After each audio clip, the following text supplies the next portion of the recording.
আসসালামু আলাইকুম। আশা করি নিশ্চয়ই ভালো আছেন। তো স্বাগত জানাচ্ছি আরো একটা নতুন এনালাইসিস ভিডিওতে। তো ভিডিওর শুরুতেই আমরা যেমনটা দেখতে পাচ্ছি যে গত শুক্রবার গোল্ড কিছুটা ডাউন হয়েছিল। কিন্তু আজকে এশিয়া সেশনে আমরা দেখতে পাচ্ছি যে আমাদের এই যে গুরুত্বপূর্ণ যে সাপোর্ট জোনটা ছিল, এই জোনটাকে রেসপেক্ট করে পুনরায় আবারও বুলিশ হয়েছে। এখন আমাদের দেখার বিষয় যে গোল্ড কি আবারও পুনরায় তার হায়ার হাইকে টেস্ট করবে কিনা, নাকি এখান থেকে আবারও ডাউন হওয়ার কিছুটা সম্ভাবনা রয়েছে।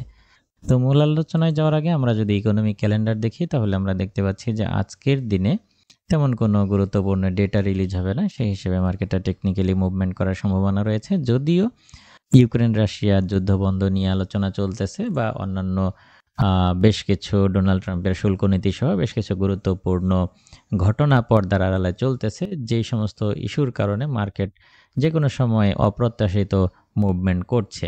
সেই সমস্ত দিকে আমাদের অবশ্যই সতর্ক থাকতে হবে এবং এই বিষয়ে আমার ফ্রি টেলিগ্রাম চ্যানেলে আপনারা অ্যাড হতে পারেন, যেখানে আমি ভূরাজনৈতিক বিভিন্ন ইস্যু নিয়ে নিউজ আপডেট দিয়ে থাকি।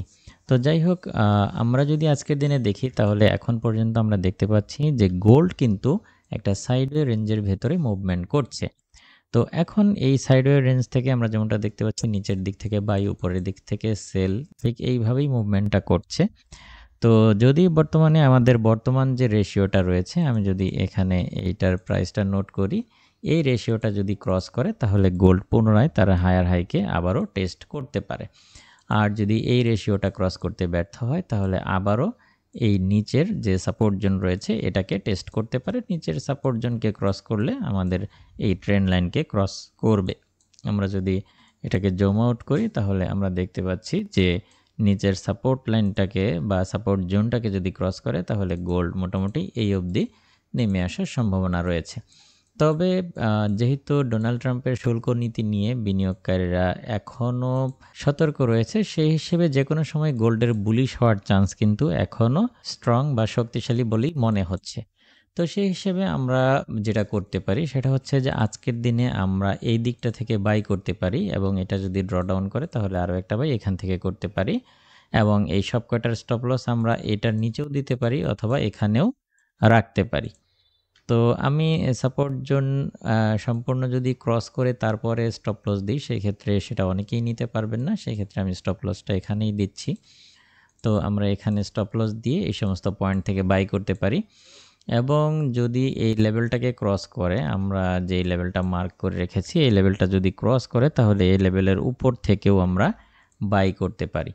আর বর্তমানে যে লেভেলটা আমরা এখানে মার্ক করেছি, এই যে লেভেলটা, এই লেভেলটা একই সাথে বাই জোন, একই সাথে সেল জোন। কারণ এখান থেকে যদি রিজেকশন ফেস করে, তাহলে এখান থেকে আমরা একটা সেলও নিতে পারি।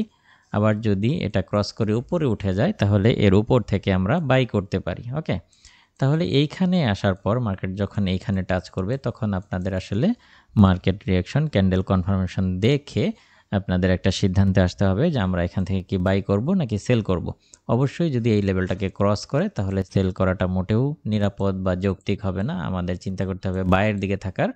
আর যদি এখানে এসে রিজেকশন তৈরি করে, যেমনটা আমরা দেখতে পাচ্ছি যে এখানে একটা রিজেকশন ফেস করেছে মার্কেট, এরকম যদি রিজেকশন ফেস করে, যেমন এখানে আমরা একটা ডোজি কনফার্মেশন আমরা দেখেছি বা পেয়েছি, এরকম যদি কনফার্মেশন পাই, সেই ক্ষেত্রে আমরা এখান থেকে সেলের চিন্তা ভাবনা করব। সেক্ষেত্রে আমরা একটা ভালো প্রফিট এখান থেকে গেইন করতে পারবো। আর যদি এই লেভেলগুলোকে ক্রস করে, তাহলে পুনরায় যেটা বলছিলাম, আমাদের প্রাথমিক পর্যায়ে 2957 থেকে $3000 পর্যন্ত গোল্ড আপ হতে পারে। তাহলে এই হচ্ছে মোটামুটি আজকের দিনের ট্রেডিং প্ল্যান। আমরা এই দিকটায় পেলে বাই করব, আর এটা যদি ড্র ডাউন করে আরও একটা বাই এখানে করব, স্টপ লসটা এখানে রাখবো। এখান থেকে আমরা ক্যান্ডেল কনফার্মেশন পেলে সেলে যাব, অথবা এটা ক্রস করলে আমরা বায়ে যাব। আশা করি বুঝতে পেরেছেন। এই সেটআপ অনুযায়ী আপনারা আপনাদের ট্রেডগুলো খুব সুন্দরভাবে ম্যানেজ করবেন, এই প্রত্যাশায় আজকের ভিডিও এখানেই শেষ করছি। দেখা হবে নেক্সট ভিডিওতে।